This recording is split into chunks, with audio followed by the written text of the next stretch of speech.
Alright, so to strip your bolt, hold it the way it would normally go into the rifle. Alright, grab the back of your bolt and you're going to rotate it clockwise. Alright, it's going to pop it off.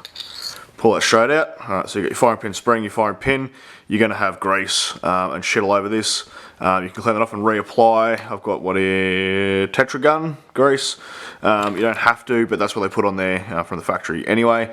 And there you go. So once you've got that out, you've got this pin here you need to punch out. So just use the firing pin itself. Just try to be gentle. It's pretty soft anyway. Just don't damage the firing pin. Push down on the head of the bolt, and as you can see there, that one just popped straight out. Sometimes you have to give it a little bit of a nudge, just a bit of a tap.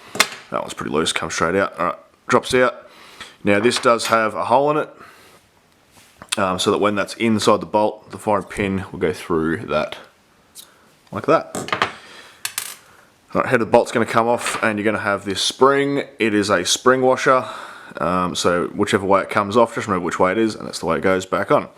Now you can clean everything, get up inside there with a cleaning rod and all that sort of good shit. Alright, put it back together, complete opposite. So spring washer onto the head of the bolt.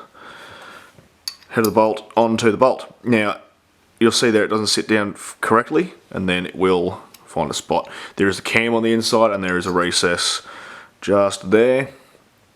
So you can only go in one way, so you can't fuck that up. You're going to have to push down on the head of the bolt, get your pin. Alright, can be a bit fiddly. Get enough pressure on it, it's going to go down. Alright, just like that. You're going to make sure that hole is aligned with the north-south of the bolt, otherwise the firing pin won't go through. On the back of the firing pin here, on the shank, you have, I'll use a pointer, this cam just here.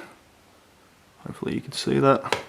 Alright, that's only going to go in one way, so if it's there, yep, not going to go in, so it'll only go in when the cam is aligned correctly, just like that. Alright, so we're then going to push in and push in and rotate. Alright, so it should be aligned correctly like that. If you go too far, all you're going to do is decock it, which then it won't go into your rifle, so make sure it's cocked like that, and you're good to go. So there you have it, how to strip and assemble your 783 bolt. I hope you enjoyed that. Hooroo.